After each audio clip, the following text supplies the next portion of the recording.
দ্বিতীয় বিয়ে যাই করছে তারে লুচ্চা কোন, আমি বলি আপনি আরো বড় লুচ্চা। প্রথম স্ত্রী সন্তান প্রসবের মাত্র এক সপ্তাহ আগে দ্বিতীয় বিয়ে করেছেন রফিকুল ইসলাম মাদানী। খবরটা শুনে মানুষ অবাক হয়নি, স্তম্ভিত হয়েছে। কারণ এখানে শুধু দ্বিতীয় বিয়ের বিষয় নয়, এখানে প্রশ্ন হল একজন মানুষ কতটা হৃদয়হীন, কতটা নির্মম, কতটা প্রবৃত্তির গোলাম হলে এমন সময়েও নতুন বউ নিয়ে ব্যস্ত হতে পারে। একজন নারী যখন সন্তান জন্মদানের দ্বারপ্রান্তে থাকে তখন সে জীবনের সবচেয়ে ভয়ঙ্কর ও স্পর্শকাতর সময় পার করে। শরীর ভেঙে যায়, হরমোন বদলে যায়, মানসিক অবস্থা দুর্বল হয়ে পড়ে। প্রতিটা রাত কাটে ভয়, অনিশ্চয়তা আর যন্ত্রণার মধ্যে।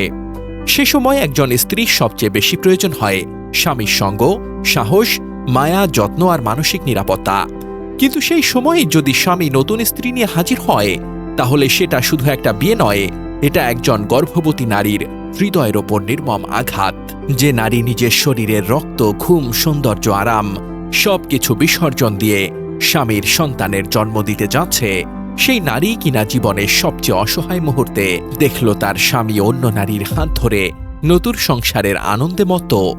কতটা বিকৃত যৌন চাহিদা থাকলে মানুষ এমন করতে পারে? কতটা অসংযত কামনা থাকলে একজন মানুষ স্ত্রীর সন্তান প্রসবের ঠিক আগ মুহূর্তেও নিজেকে নিয়ন্ত্রণ করতে পারে না?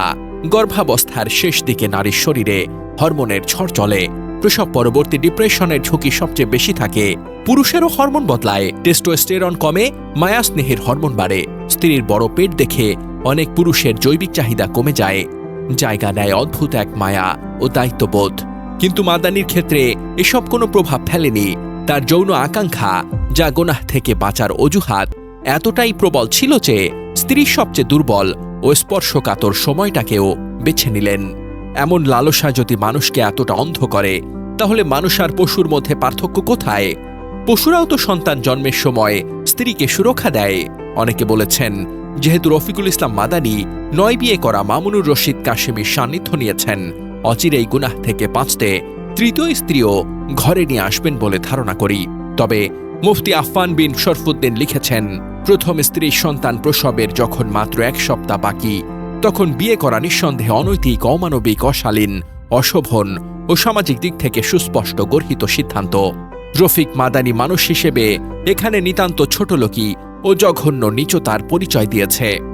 এমন হৃদয়হীন, স্বার্থপর, সভ্যতা বিবর্জিত, অভদ্র মানুষ কোনো নারীর জীবনে না আসুক। তবে কারো বুদ্ধি বিবেক যদি মাথায় না থেকে দুপায়ের মাঝে থাকে তাহলে তার দ্বারা যে কোনো কিছুই সম্ভব। একজন সত্যিকারের মুত্তাকি মানুষ কখনো স্ত্রীর এই ভয়াবহ সময় তাকে একা ফেলে নিজের কামনার উৎসব করতে পারে না। কারণ তাকওয়া মানে শুধু নিজের চাহিদা পূরণ নয়, তাকওয়া মানে অন্যের হৃদয় না ভাঙা। আজ প্রশ্নটা শুধু রফিকুল ইসলাম মাদানীকে নিয়ে নয়, প্রশ্ন হলো আমরা কেমন সমাজে বাস করছি যেখানে একজন সন্তান সম্ভবা স্ত্রীর চোখের পানি থেকেও একজন পুরুষের জৈবিক আকাঙ্ক্ষা বড় হয়ে যায়। ছি, একজন নারী মৃত্যুর ঝুঁকি নিয়ে সন্তান জন্ম দিতে যাচ্ছে আর তার স্বামী নতুন বিয়ের আনন্দে ব্যস্ত। এ দৃশ্য কোনো সভ্য সমাজের হতে পারে না।